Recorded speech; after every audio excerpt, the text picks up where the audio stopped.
All right, dudes, do we want to start this now? Even if it's not, I can yell. It's good because it's taking up audio. Word, okay. Hi, so this is the managing a team, right? That's the one this is? Okay. I'm leading 3 this weekend, okay? Let me know what the picture. I'll definitely be there to film it. Word, okay. But so my name is Mikomi. I have been working in eSports as a pro player, team manager, org owner, org executive level, marketing executive, content creator, all that good shit for the past 5 to 7 years about in eSports. This is my co-panelist. Dantissimo, 1449. Been around for 20 years. So, yes, I'm old. I'm a dinosaur. Yes. He's the living fossil from the old days of the FGC, even before when they started doing tournaments in garages, when they still did them in the arcades.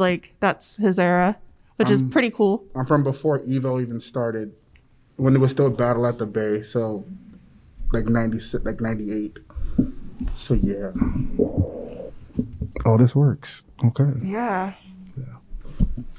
So when I do my managing a team and everything, I I try to lead it through different perspectives depending on what the audience wants. So who here is interested in being a pro player and actually good enough where it's a viable interest. Okay, so there's 2 of you. Who here is interested in getting into the production side of esports? So shoutcasting, video production, video streaming, things like that. 1 person, 2, 3. Who here is interested in doing content creation type stuff? So being a content creator, influencer, oh my God, partnered people. Yeah. Okay. So you basically want to do everything is what I'm getting. You'll take what you can get. I respect that. Because that's kind of what you need to do in order to make it into esports nowadays. So I come from the FPS space. I did my stuff in Overwatch prior to the Overwatch League. I hit top 30. I won a lot of tournaments. I placed top 2 in a lot. The last tournament I entered into was Broken Barriers 2019, and I placed top 16.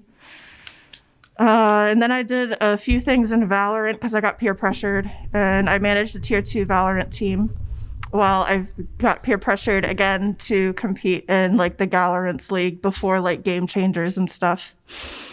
So I've done recently, I've mainly been in the FPS space. I've done a little bit of the fighting game scene stuff. I did esports journalism for Super Smash Con earlier this year, and I did that as well the previous Super Smash Con pre-COVID. So some of the big things that I've noticed about managing a team, at least coming from an actual team perspective, a lot of the FPS games are team-based games. Same thing with MOBAs and RTS, well, some RTSs. But it's an actual team, whereas in a fighting game community, if you're managing someone, you're typically it's individual play for the majority of it. But you have multiple people competing in the same game, but competing against each other in some tournaments sometimes, which I think is interesting. Yeah. Did you want to touch on that at all? For the difference between for FPS, I'm not sure how many people in here are interested in FGC. Is anybody interested in FGC at all? Okay, that's yeah, you see this, it's a niche crowd. So generally, there'll be a situation where they'll have a team of 5 people. If we're all in the same team, you'll eventually run against your teammate. So it's kind of, in comparison to FPS, you're working together toward the same goal. You do the same thing for fighting games, but only one of you are gonna win, period. So it's kind of do I kill my friend in the last round type of thing. It's one of those sad anime story situations, but it's the type of situation that it happens a lot. You have all these FGC romance stories with bromances, and I had to do it to my friend to get the top 8. It happens so much. I've seen it happen 100 times. And friendships, it looks a little odd, but in FPS, everybody's in the same team, and it's great. But it's a difference. So if you want to do FGC, it's just one of you. Both of you were raising your hand for FPS. But when it came to FGC, that's great. So There's a big difference between the two, especially depending on the game you're playing. Like, what game are you interested in? For FPS, what game are you interested in? Sure. Wait, which one? Wow. I mean, that's not a bad game. I was semi-pro on Splatoon 1. Splatoon 2 is balanced on January. So I'm really excited to That's actually pretty cool. Like, because everybody always says they want to go pro in, like, you know, the more mainstream FPS games. So I think the more niche ones are pretty cool, actually. I have a friend who's thinking about it as well. For some reason, I'm a lot better at third-person shooters than first-person shooters. And, like, there was one really crappy game that I played called Champions. Mm-hmm. It's pretty much like a battle royale type thing, but it's third-person. Like, I'm really good at it, so. Oh. Having a third-person view is also pretty cool, so. That's cool. I'm the opposite. If I go into third person mode, I can't hit the broadside of a barn, unfortunately. But yeah. Oh, okay. So when it comes to FPS games and like managing a team, first, like I think the big hurdle for a lot of players, especially that like I've been witnessing right now in the pro scene for not just Valorant even, but like Halo Infinite, and what was a problem in the Overwatch community as well, is like actually figuring out how to get a team. Like a lot of players get really hung up on like Twitter credentials, I guess, if that makes sense. And so like they really narrow down the field of people that they could be pulling from for like trials or like teams that they could be trying out for. But with that being said, Twitter is actually, and like Discord are really good ways to find potential teammates and stuff. What I ended up doing when I got started, so I got invited to my first tournament. I never really intended on going pro in like anything. I just played video games for fun. And so I ended up destroying a tournament admin in the ladder one day. And he was like, yo, you should come like enter into my tournament and everything as a free agent. And I'm like, I don't want to be a free agent. I'm just going to get a bunch of my homies together and we're going to sweep this thing. And so like I got a bunch of random people that like I played ranked with that I met, you know, through like ranked or like smurfing. And then I got a couple IRL people I knew and we ended up making a team. And it kind of worked. Like we got like second place in our first tournament. And then we just like continued along that path until eventually like Pride Stark picked us up as a team. But like nowadays, a lot of people are more social media oriented rather than like just reaching out to people like in games that you queue with. Like I suggested to a few of the people that I play Valorant with beforehand, I was like, why don't you just see if there are people that you queue with that would want to try to do a tournament? And they looked at me like I was crazy. And I'm like, well, I literally did this for my job and it worked. So like, I don't know why you think you're too good to do this. But like a lot of people have that stigma for some reason.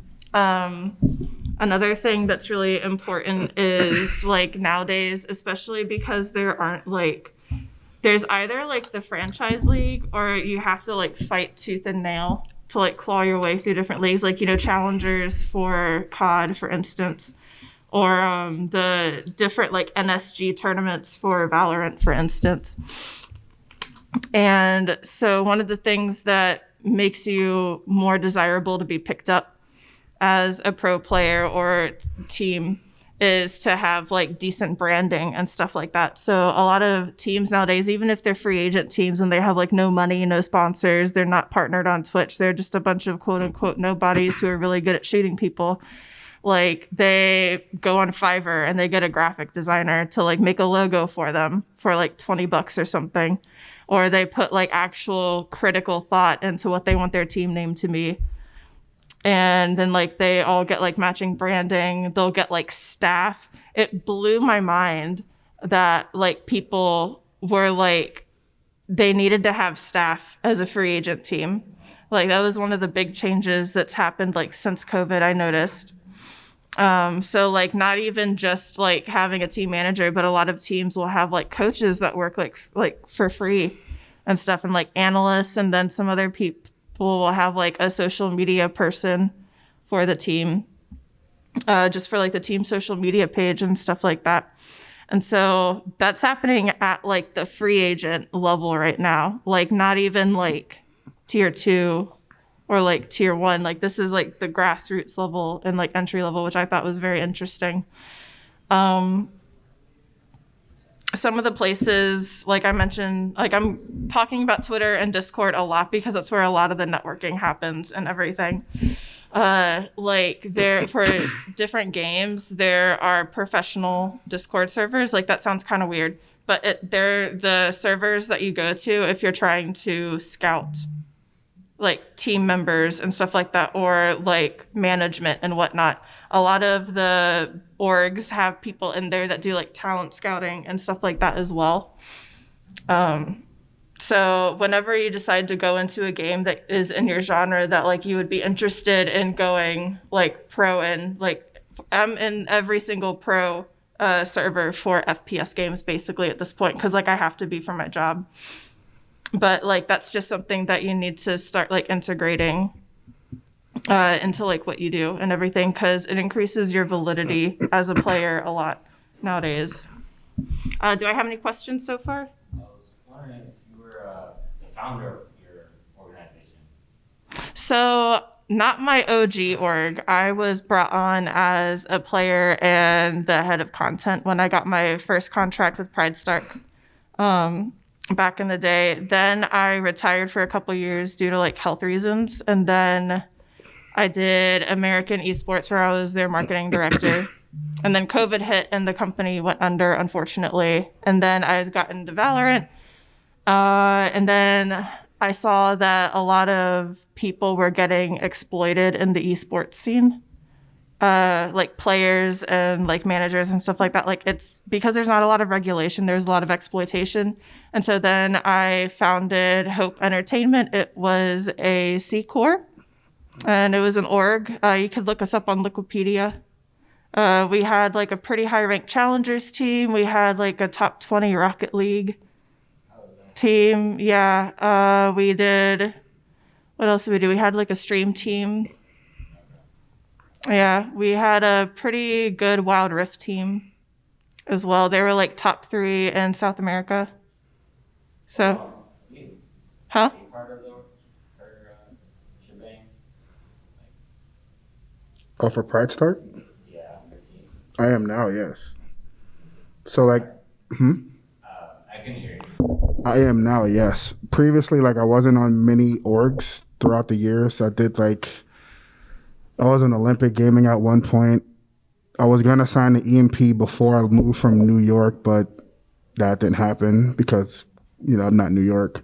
But after that, I just took it slow because if you go from New York to Florida, the scenes are very different. So in New York, you can just, you know, MetroCard, go to a tournament. You go to Florida, it's a third world country, and it's not happening. So I just stopped entirely to get my life together before doing anything else. Met her at ColossalCon Prime. We talked for like 1,000 hours about eSports. And then that's when all that started. And I signed on to the org at that point. So like a year and a half ago. Plus, like the FGC is a little bit different than other esport communities, like in the FPS scene, because everything is like mainly franchised. A lot of the top ranking competitors are always like signed to orgs because there's also a lot more money in the FPS community, like the FPS scene, than there is in the FGC. So a lot of the times you have a lot of high ranking FGC competitors that are unsigned. Like for instance, there were quite a few people in the top like 16 at Super Smash Con for Super Smash Bros. Ultimate who were like free agents.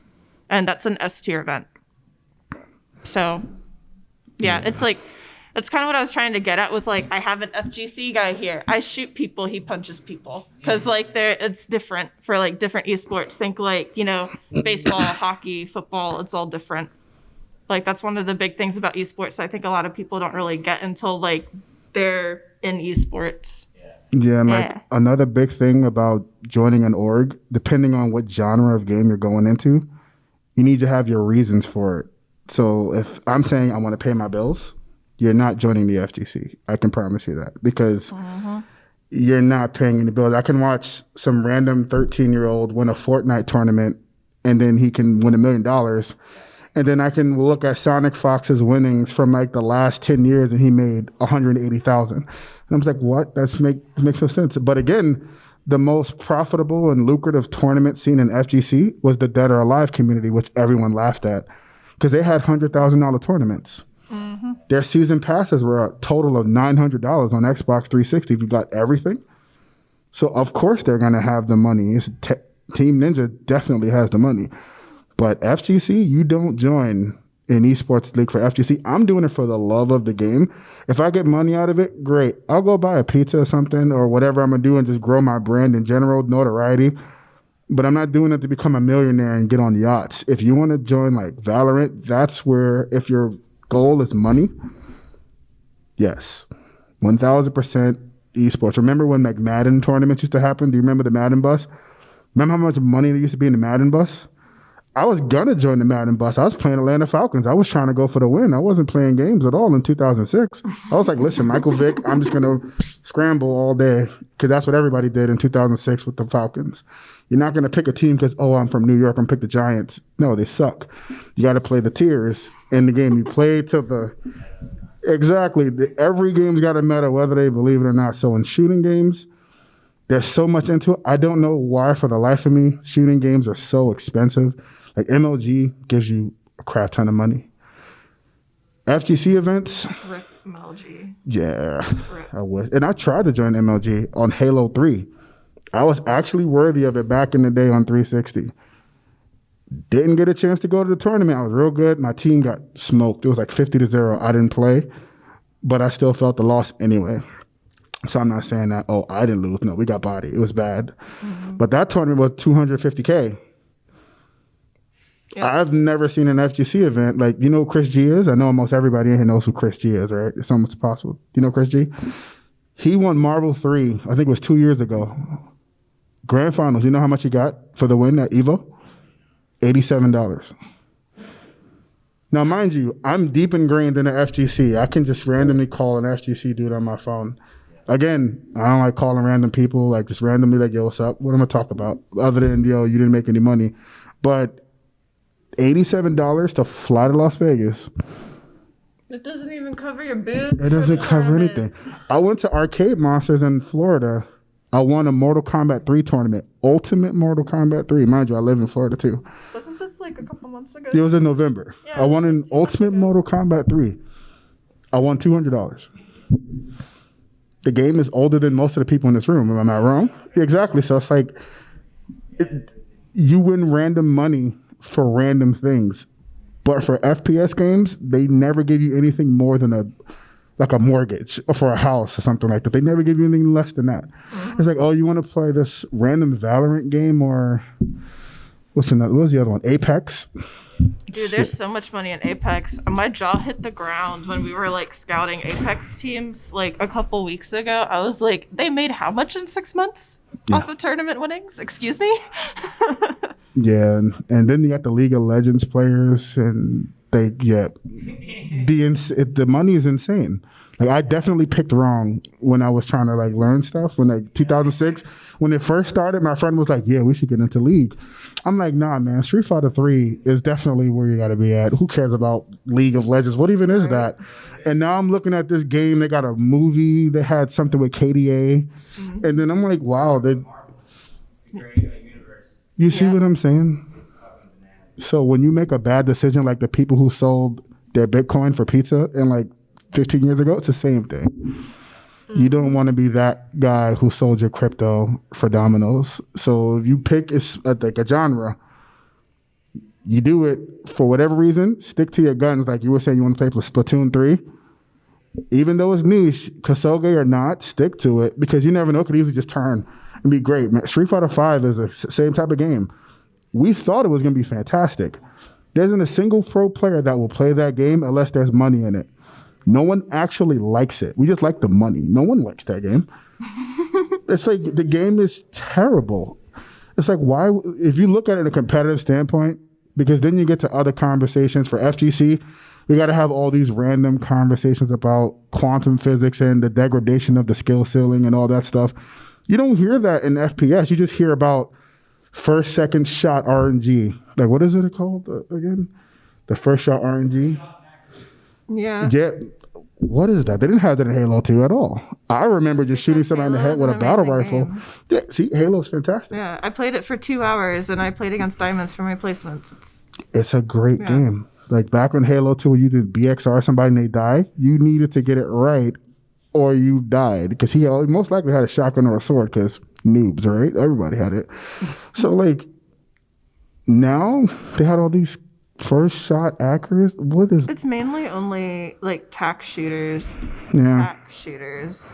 Yeah. Yeah, but Yeah. I'm gonna let her take it back. But with for all the that rant. being said, though, about the money, like, keep in mind that's like if you're winning the tournaments.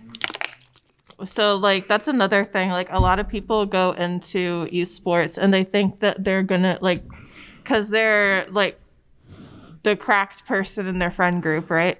Or, like, they're the hard carry. So they think that if they get a bunch of people together that are also the hard carries in their friend groups, that just means that they're automatically going to be successful. Like, that's 110% not the case. I literally hit the jackpot that my first tournament went pretty well. Not gonna lie. Like, that never happens for people. Like, nobody ever really hits, like, top 2 in their first tournament or, like, even, like, top 4, things like that. Like, that's very uncommon. And, like, a lot of people get impatient. I think it's because a lot of the, like, esports scene nowadays is, like, really young. Because a lot of us people who have been around since, like, before all the big money got put into it, Damn, like, before time. we're kind of aging out. Like, you know, I'm married. I have a kid. I don't really want to be, like, shitting on people, like, 24/7 anymore. Like, I would like to bake cookies with my kid instead of, like, aim training for, like, 2 hours a day. So, like, I bake cookies with my kid. But, like, a lot of the young people that are coming up, and I feel like a boomer saying that, because they're only like maybe 5 years younger than me max, but like they think that just because their first tournament didn't go well, that like they need to make a roster change like immediately and everything. And like they're making constant roster changes and they're making them so frequently that like they're not even getting a chance to build any proper team synergy or anything like that. The LeBron James effect, if it helps anybody. That's what LeBron James do. Mm-hmm. You miss a couple shots the next game, you're traded. Pretty much. Yeah. And so, like, they kind of shoot themselves in the foot a lot of the time. Like, I mean, competing is always going to be trial and error, basically. Like, you're never going to succeed 100% of the time. Like, the best people, like, they don't have a 100% tournament win rate. Like, I had almost a 50% tournament win rate, and that was pretty crazy. But like, I mean, even winning 50% of the tournaments, like that means that like every other month I'm not getting tournament earnings, you know? So like, I think that a lot of players need to just like learn how to stick it out and like have communication skills to like talk through things a lot. Cause like esports is like a lot of the games happen in a shorter time period than like traditional sports do. So I was also a college athlete. And like an Overwatch map, for instance, is like it takes less than 20 minutes. Typically they take like 10 minutes for like a game, right? So like you're condensing like all of the stress that you would normally have in a like, you know, 45 to like hour long, like regular traditional sports map, like all of that stress, you're condensing it down to like 10 minutes. And you're expecting people to like completely keep their cool, like not tilt, not like succumb to stress and everything like that. And it's like, it's not really like, it's a learning experience. A lot of people have to learn how to compete in tournaments before they actually get good at competing in tournaments, I feel like. Yep. And it's good when you have the same homies that stick by you for a long period of time so you guys can actually get used to each other's timings. Let's see. Yeah, and generally to touch on the tournament thing, so like there's a lot of aspects going into. Does anybody in here like into tournaments like weekly basis, monthly basis at all? Like any weeklies, you guys do weeklies? What games do you do weeklies for? Nice. Okay. Yeah. Actually, right after COVID hit, I started the whole organization thing. And kind of boomed, and met one of my, I met this guy for the first time today, but I've been knowing him for like a year. So That's awesome. Yeah. some people back there don't come to the front. Come to the on. lights, my friend. Come Yeah. to the light. That's cool though that your online friend came. I tried to bully my duo, and my duo wouldn't come this weekend because he couldn't get off work, and I was like, ah. Yeah. But yeah, generally, pretty much like own a whole thing, but like I have other people that manage it. Yeah. He manages like all the monthly tournaments. Okay. Oh wait, so you're like managing, like you're doing like a tournament company then type thing? We're gonna start on a tournament where we can actually get like our own funding. Nice. Not sponsored. We used to be sponsored by an energy drink, but they fucked us over. But fuck them. You know, that sounds oddly familiar because I remember getting effed over by an energy drink company literally a week ago. I'm curious. What's it called? We'll talk about it after the panel. Alright, that's Yeah. I'll say we'll know. Because, like, I have an idea. I think I might have an idea. Okay. Yeah. But, so, like, have you already done, if you've already had a sponsor, I'm assuming you already got your business license set away and everything, like your LLC. That was more like a buy-in type of, what is it called? I don't have a license. Okay. Like you said before, like a group of people that likes to shoot people really good. Mm. Hey, that's how some of the best orgs get started, though. Yeah, we've been doing it for like 2 years. We own well, I own like 14. Right? They all do tournaments every month just to get better at the game. They're all at different tiers of the league. Mm-hmm. Okay. We're working on our high tier masters, platinum. Yeah, master and grandmaster team right now. Got you. Okay. But some of it is most people are in it for the competitiveness and eSports. I'm getting everyone jackets, team jackets. You know, I like to make people feel like they're a pro. You know. Yeah. That's my deal. You know. Hey. Welcome to There are a lot of cool jersey companies that are pretty easy to partner with, I feel like. affiliate. That's the word. Yeah, like you can, like, affiliate codes are really good when you're just getting started. I don't know if you've had this issue since COVID, but like, so prior to COVID, I had quite a lot of sponsors. Like, most of this crap on the bottom of my Twitch was like sponsored panels.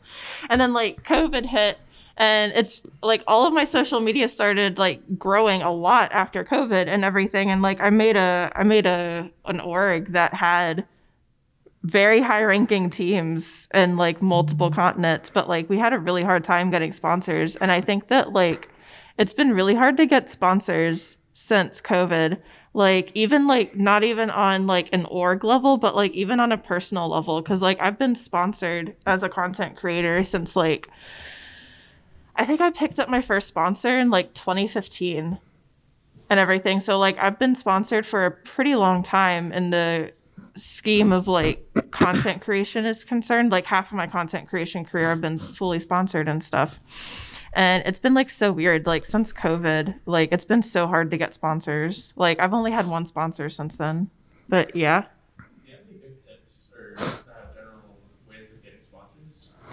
I own a league order thing these days, but it's been really hard since COVID. Yeah, like so I feel like half of what I'm going to tell you doesn't work anymore because it hasn't worked for me in the past like year and a half. But like prior to COVID, LinkedIn is actually a huge resource. I don't know what it is, but like people since COVID haven't been responding to like LinkedIn DMs. Like I could straight up say I have like 1.5 million monthly like reach on my social platforms, like for the org, and I'll be like left on red. And I'm like, okay. Another thing, like how I've gotten a lot of my personal sponsors has been through live events, actually. I got my first ever eSports sponsor at an anime convention down in North Carolina called Reactive Designs. They were an eSports apparel company, and they wanted me to be like just a content creator for them. So I did a little bit of journalism, and at the time I was a costume designer, so I did designing for them. And in return, they gave me a gaming PC, an entire stream setup, and fabric for days. And it worked out great. I had like a 2-year relationship with the company, and it was great and everything. I did multiple events with them and stuff. And then like I've worked with a few other like different gaming apparel companies, and I've done some stuff like when I was signed to Pride Stark before I retired, we had Bloody Gaming, Input Club, an energy drink company, different jersey companies, things like that. But live events are a really good place to get sponsors, I feel like, because like they can just leave you on red on the internet, but like if you're in person, it's a lot harder to ignore a person, I feel like. And you don't even have to be obnoxious. Like I've never really gone out of my way to try to find sponsors. I just like I'm outgoing for the 3 days that I'm at the event, and then I go back to being like a basement dwelling swamp monster hermit and everything. But like you just like if you're open to talking to strangers at live events, like you're never gonna know who you're talking to. Like how I met the guy from Reactive Designs, like he was literally just tired and he wanted like a seat to sit down at, and I'm booth babing at the time as like a cosplayer, and I'm like, well, we have a spare seat right here, why don't you just sit down and like take a break for a few minutes? And I find out he's a CEO of a company. I'm like, oh word. Like just being a decent human being to other people at live events you meet the weirdest and most random people sometimes. And like, if you're lucky, like it works out for you. I don't know if that answered your question. Definitely gave a lot of good ideas to work on. Yeah, like I feel so bad because like typically I like walk through how to do it on LinkedIn for people and everything, but like it literally hasn't been working. So I don't know. Yeah. So after you talked about how you kind of like started off as just a group of friends who could shoot good. What would you kind of say the general path after you get that group of people who can shoot good, going from that to going to tournaments and starting these things? What would you say to do? Like just apply for tournaments and go, or is it that you should do more like training or whatnot? Any recommendations you have in that front? So once you find a group that you have synergy with, you should definitely come up with a training regimen. I don't like to practice for more than like 5 hours a day, like as a team personally. Burnout is a very real thing, and unfortunately, like everybody talks about mental health awareness in esports, like it's the new like hot topic and everything, but realistically, like if you're grinding a game for 10 plus hours a day, you're not actually taking care of your mental health. I had it down to a science for what we did and everything, and it worked out well. I was able to get it like streamlined and everything, so we were able to commit as little amount of time as possible while also being exemplary, if that makes sense. That's also because I hyper focus on things that I'm passionate about, and so like I just really paid attention to what worked out well for us.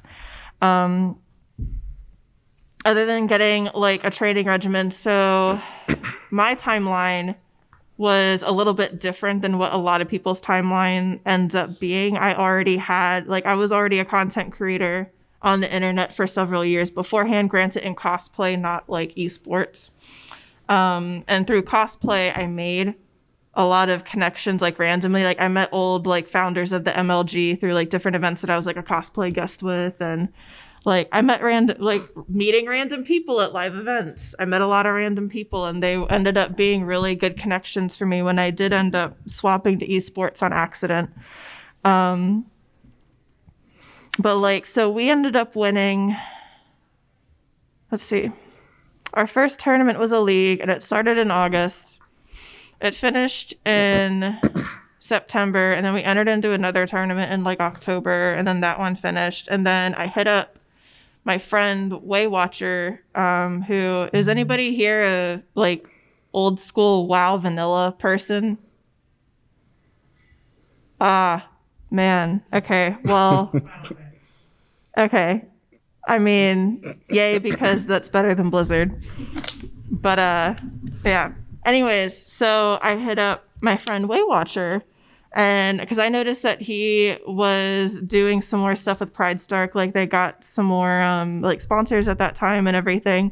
And I reached out to him as just like a friend, and I'm like, hey, like my team is actually doing really well right now. I'm just curious if I should start trying to incorporate some of like my personal sponsors into the team, see if they'd want to like sponsor everybody else, like how I should go about like this next stage. Cause I'm like, we've placed top 2 in both the tournaments we've entered. Like that's pretty freaking good. And this was before region lock was the thing for tournaments for Overwatch. So like, yeah. And then he was like, why don't you just join my org? And I'm like, word. So I ended up getting my first player contract for Christmas, basically. But like, so I had a very atypical timeline. I've had friends that have had to grind for like years in order to get picked up. Nowadays, esports is very different than what it used to be like a decade ago. Because Pride Stark's been around actually since 2004. So it was an org for like 16 years. It was one of the older orgs in the US. Like back in the day, you just had to be really good at the video game. Like nobody cared if you were marketable. Nobody cared if you had social media, because like you didn't even really have social media, you know, in like 2004. Like you had WoW on like dial-up basically. And like StarCraft Brood War. But like there were a lot of things that like didn't matter back then. It's like, oh, you're like really good in Counter-Strike 1.6 Word. Like they didn't have to worry about like people being toxic POSs or just genuinely horrible people. Like companies would sponsor you if you like you could cold call if you were good enough at business and like get a sponsorship with like Logitech or something back in the day, or like Corsair. But like nowadays you have to have like pitch decks, and you have to, or media kits for like players, are called like media kits, or like team decks, things like that. And you have to have like a certain amount of social reach on the internet in order for a lot of the orgs and companies to be interested in sponsoring you or like signing you. It's not, you have to be more than just a player. You have to have the potential to be a personality as well. So like if you want to go pro soon, you got to start growing your social media. I hate it because I'm a hermit, but you have to be social. I'm good at being social, just not in social media. I feel that. I'm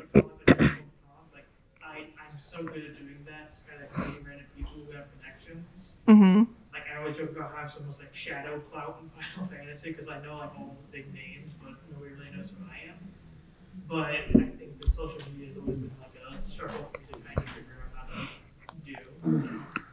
So as far as social media stuff is concerned, I got my start in marketing as a social media coordinator and like assistant back with another anime convention around here, Anime USA, actually. Like way back when I was in college, I did that.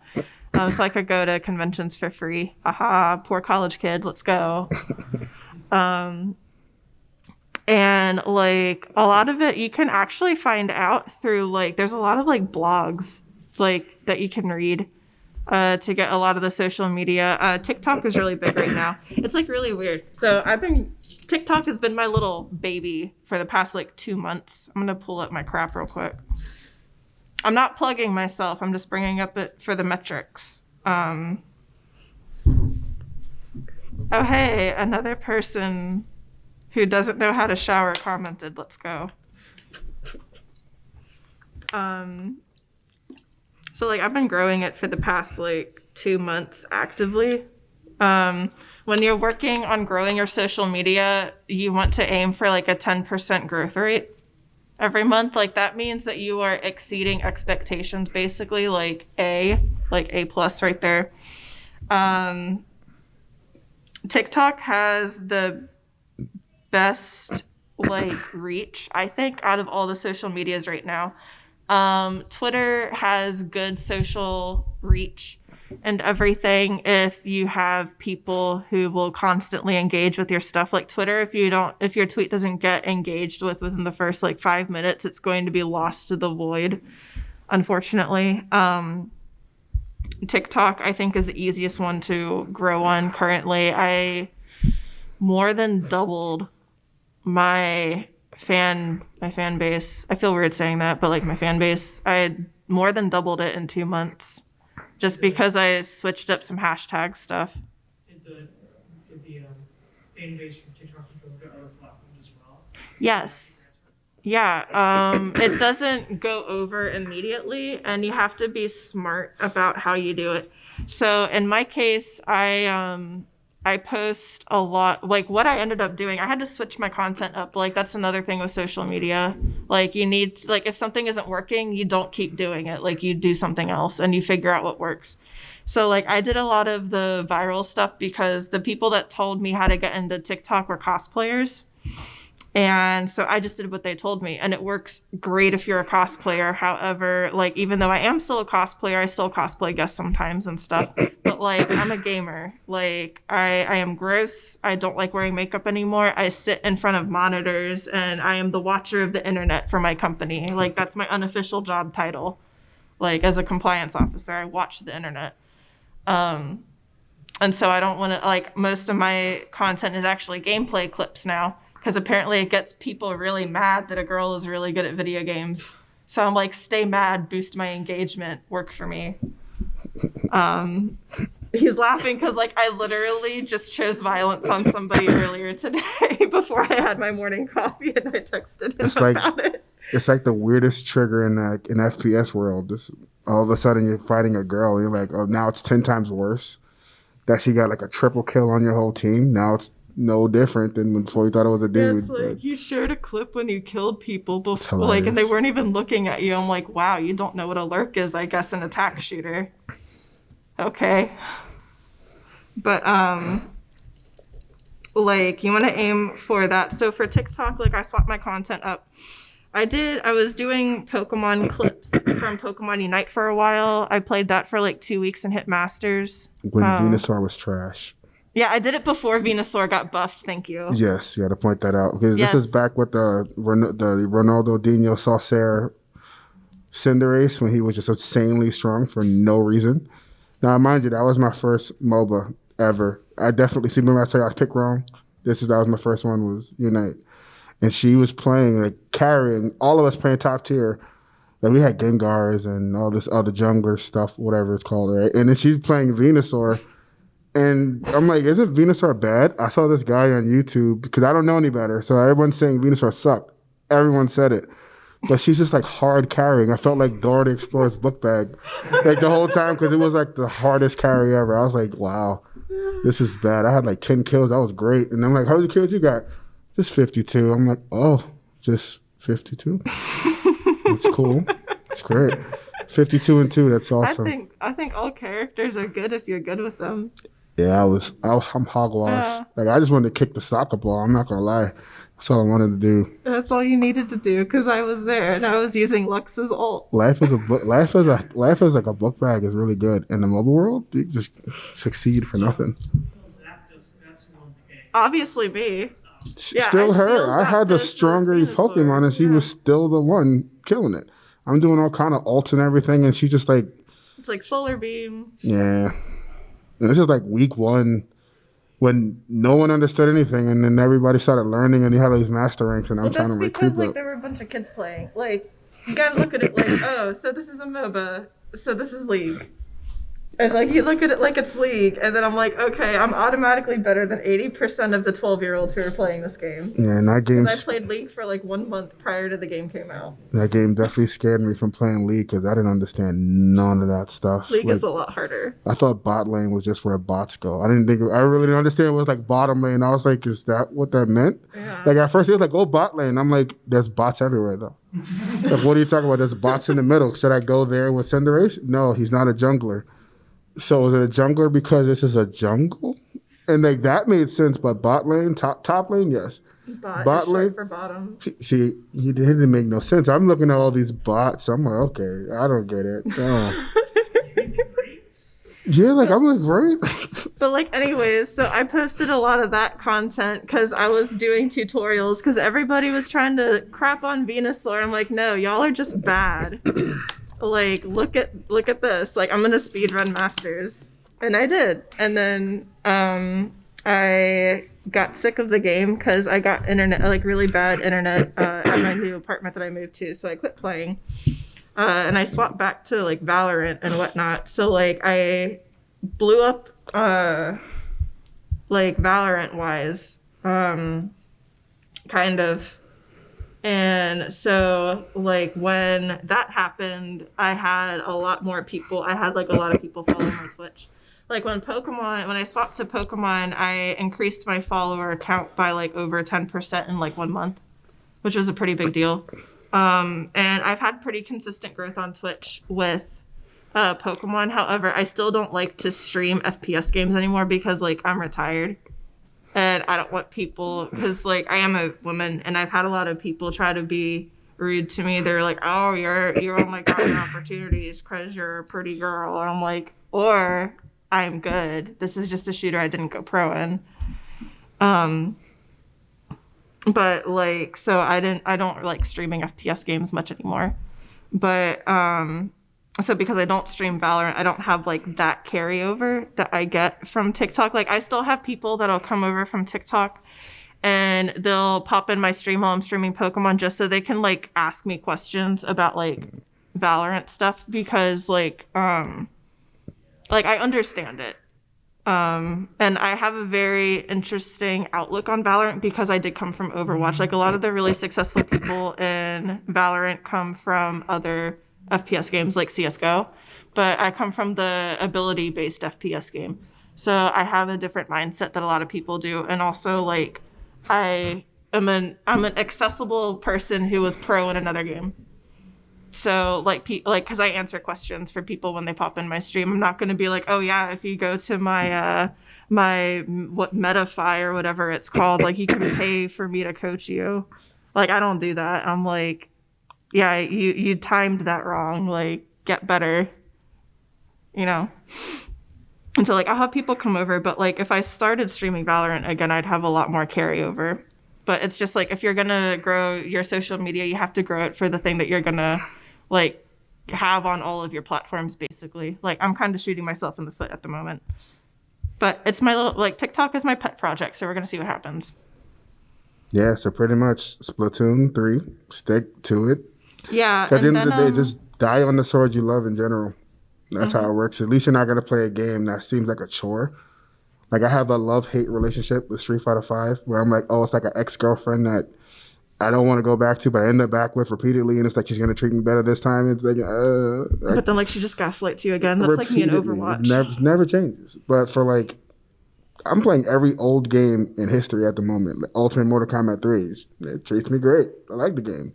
Old as hell, pretty Kasuge too. So play the game you love. If it's not great to everybody else, just do what you got to do with it and run it into the ground because it might just blow up by accident. Because at this point, another game comes out repeatedly. If it made it to a third iteration, and at one point EMP was trying to go hard at Platoon, so they had a team for it, and they just didn't have the funds to go out and compete. So the New York scene is really big into Splatoon. Now, at least the people that I know is good. Like they're really big into it.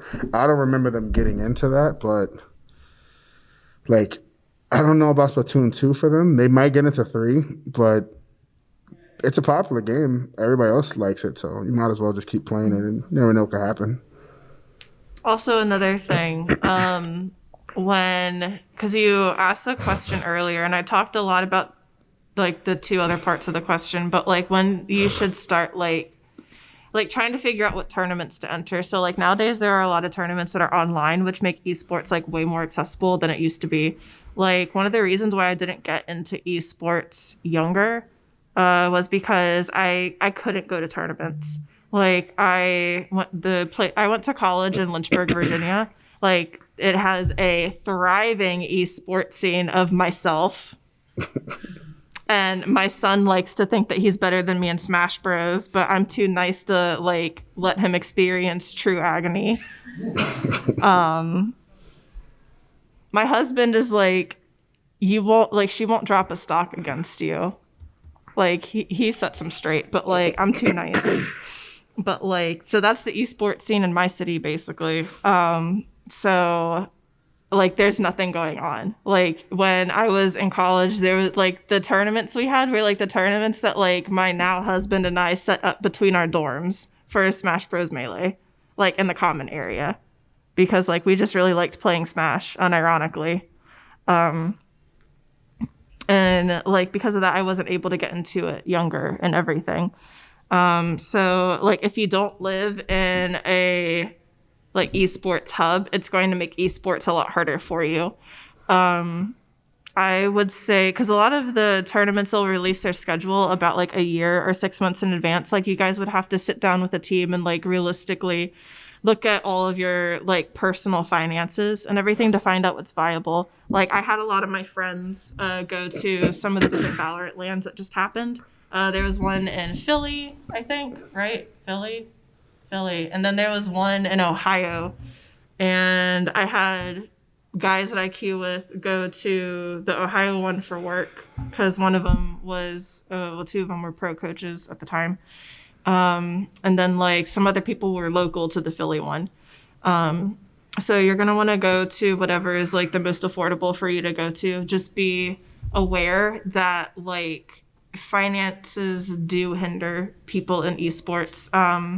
There is definitely a socioeconomic barrier to entering into esports, especially the FPS scene. I don't know if you like, I think that we've talked about this a lot privately. This is something that like I'll probably make a panel about, like a whole other panel about in the future. But like, like, you know how like traditionally the FGC, like, you know, the arcade scene and everything, like it has a higher population of POC. Yeah, because it's accessible. Like, yeah, because it's more accessible and it's more affordable. Like, hey, I grew up as a console gamer because I was poor. Yeah, so like back in New York at Chinatown Fair, because when I was in high school, that was 2004. So that's like 1,000 years ago. So that was like in New York, I went to school on 49th Street. There was about 12 arcades in the direct area. So you can go literally anywhere, and there's always a tournament from Too Much Is Not Enough, Broadway City. You can go to Chinatown Fair. You can go literally anywhere, and there was an arcade. Even laser tag had an arcade, and no one cared about shooting people in laser tag. It had Marvel too, and random people just go there. Random laundromats had Marvel too, and people just meet up at a random laundromat and just run sets because it's accessible. We didn't have a lot of money. We were literally all in high school, all of us. Like I was that unfortunate kid that would go to Chinatown Fair and stalk the machine and make sure Justin wasn't playing because I'm going to lose my money real quick. I'm not going to get to practice because if those dudes are there when they get out of school at the same time, he lived close by. My school was way too far away. There was no way to make it there. So the accessibility is important, but money gets in the way because that's why I never really did a lot of like esports or anything because I didn't have the money until like recent. So once online started happening, it was like, oh yeah, I can enter all these online tournaments and stuff, yay. But I really didn't have the money to do all that extra stuff. It's expensive. Like Evo is expensive. CEO is kind of expensive, but it's just the Wyndham that's expensive. So it all depends on like the breakdown, the total. Like even coming to MAGFest is as expensive as going to a tournament because this Gaylord is not cheap, like at all. It's like what, 700 something or whatever, and then you got to pay for the tournament, then you got to pay for the food, and then the flight if you're unfortunate enough to not live in the area. So total, you're spending $1,000 to go out for said experience. So most of the time, people don't have $1,000 to just throw out there, especially if you live in New York. The rent is insane. Like, you can't pay that at all. So I just deemed it a loss. I'm like, I'm not ever going to anything. So now the communities, because it's all online, COVID, no one's doing the tournaments in person like that anymore. The scene's completely different. Everybody's changing it. Everybody's getting rollback. I'm not sure what FPS has.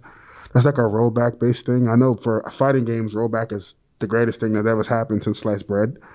So it's like there's delay base, which is gutter trash, and then there's rollback, which is just like We just have tournament servers in FPS games. tournament. Yeah, tournament servers. So, like, for instance, for Valorant, if you're gonna play in Valorant, like, not a LAN, you have to either be on Illinois or Texas servers because it's like the middle servers for the country.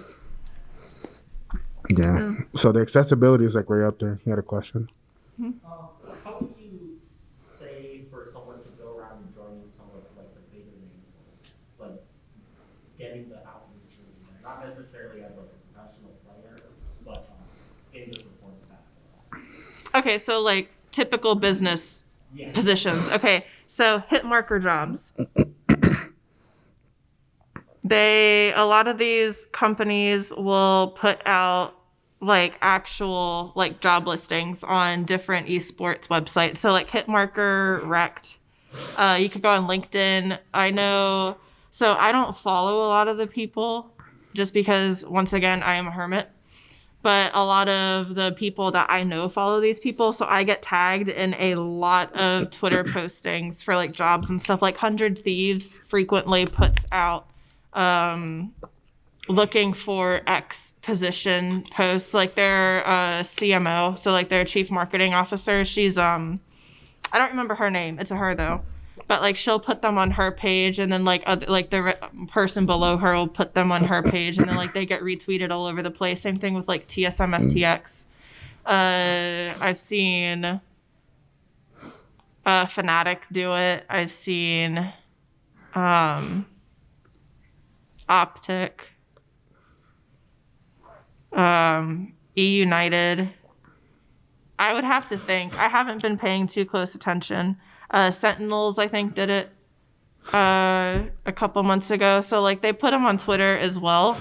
One of the downsides to working for a tier 1 org, sometimes they make you relocate. A lot of the company offices are still in California or Texas. There's like a really high cost of living in those areas. So working support staff for orgs doesn't always pay a lot. I know people who have worked as like social media managers or like team managers, coaches, video editors, things like that for tier 1 orgs. And I can confirm that the pay is not always amazing, without naming names or companies.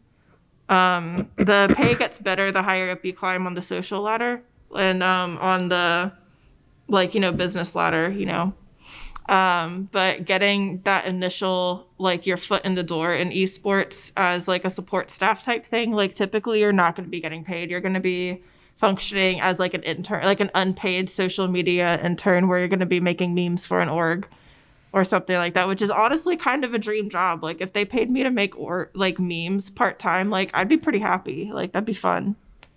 But like, it's not going to pay your rent. So like when you are getting your start and everything, you are going to have a day job. So I hate to be the bearer of bad news, but that is how it is. And I don't want to paint like an unrealistic picture.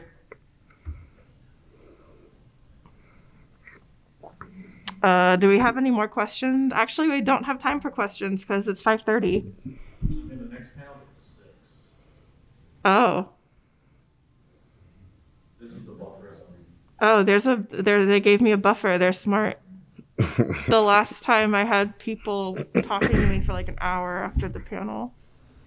Yeah. But like, does anybody have any more questions? I kind of just like talked about almost everything that I can think of. I haven't had my second cup of coffee today, so my brain is kind of like non-existent. My final brain cell died around Alexandria on my car ride up. Oh, I mean, I'm fine with the snow. Yeah. What do you think about VR esports? Mm. I'm smiling. You can't tell because I have a mask on, but I'm smiling. That's funny. Like brie, like the cheese. You can make your mascot be a literal wheel of cheese. Yeah. I do have a question. For like an arcade setting where you're doing a live event and you're hosting competitive events, what's something you wish arcades or event venues did more that you don't see a lot of to make these events run better, to be easier on your team, anything like that? Something you wish you saw from venues? So I haven't really gone to too many LANs in the FPS community. I decided to be a hermit for the Philly LAN. One thing that I've noticed, like, except for the arenas, like, the arena big events, like, they have really good seating, but a lot of the smaller events, they don't really have seatings for non-competitors and stuff like that. And, like, so looking as a non-industry attendee, like, my kid wants to start going to tournaments with me just because he enjoys watching people play video games because of YouTube. Like, I mean, his little legs are gonna get tired, like, he's gonna need seats and stuff. And, like, also, like, there are people that may be, like, chronically ill, like, always making sure that you're trying to make the event as accessible as possible. I'm a prime example of that. I'm actually chronically ill. I don't look like it, but, like, I mean, I had to retire as a pro gamer because of, like, health things. And I look pretty healthy and everything, but, like, I mean, I have a lot of joint issues. And so, like, standing sometimes hurts. Like, my ankles will swell up and I can't really walk sometimes because of, like, joint injuries I've had. So, like, just having more accessible seating is good. Also, there are competitors who have, like, disabilities. Well, burly legs is a pretty prominent one. So you're talking about literally arcades, thinking like about burly that. legs. I was literally thinking about that when you said that question. Yeah. I was literally thinking about burly legs when you said that question, because for tournament venues, a lot of them have no idea what accommodations are needed for the community. So, like, when you look at what Alex Jabali is doing, they're completely on board with everything he did. He has a wrestling ring in the middle of his tournament. Like, they know exactly what he wants. He has all the space and the free roam in the world, all the seating, ventilation. My God, like that ventilation. Have you ever been to a tournament, an arcade with no ventilation, and you're expected to play a game? It's like you're not just fighting the opponent, you're fighting the elements. And then it's like if you make the mistake and eat before your game, it's over for you. That's why normally they say you stay hungry to play hungry. I don't know if you've ever heard that before. If you eat and then and then it's hot, you're gonna go to sleep. If this guy is turtling you, it's over for you. There's nothing you can do. You're gonna get droopy. As soon as your eye closes a little bit, he jumped and it's over. It's bad. So ventilation, accommodation for people, because if you don't have accommodation for a handicap, your image is gonna go down, because now you're the one that didn't have accommodations for this guy with a wheelchair, even though it had nothing to do with you, and you told them it's on the venue to do it, but they didn't. That has pretty much been an issue for a long time.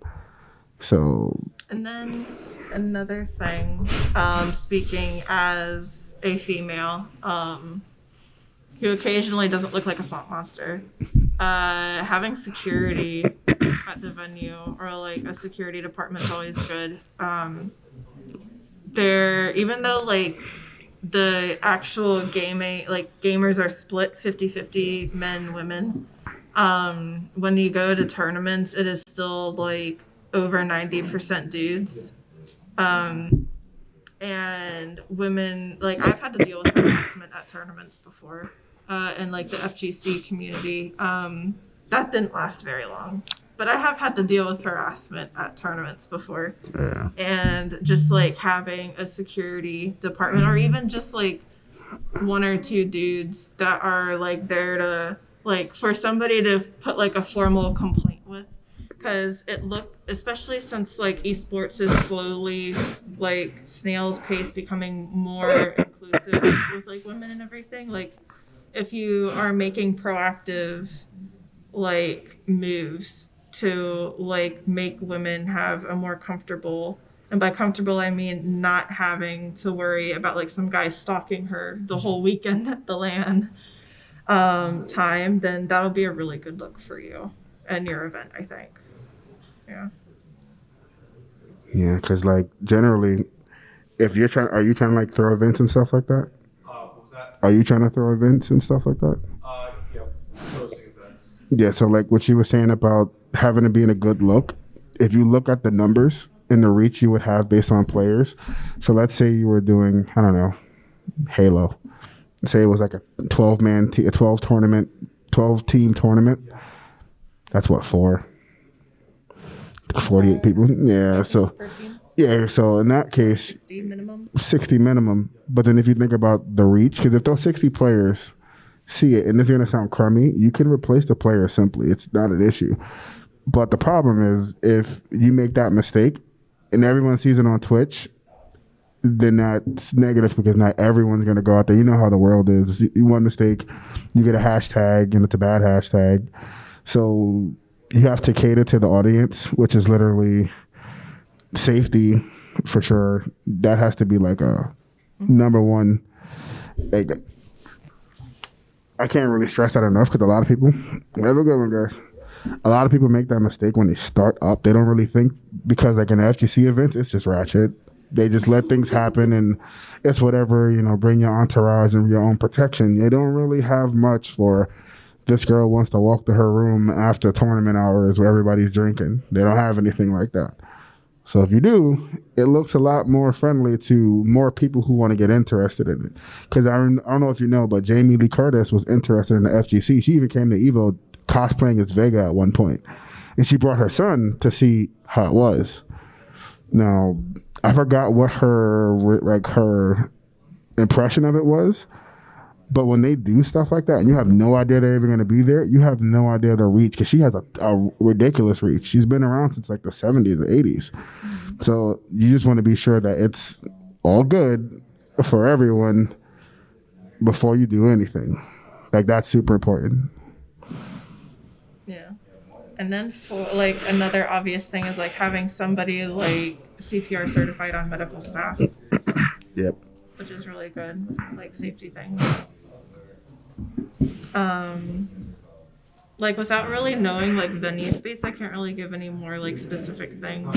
I have been working in live events for about a decade, but like without seeing venue space, I'm like, oh. Thank you for your thoughts. Yeah. What do you think? Does anyone else have any more questions about anything? I'm gonna take the deafening silence as a no, so that means I get to shower. Jace. Let's go. Basic hygiene. There we go.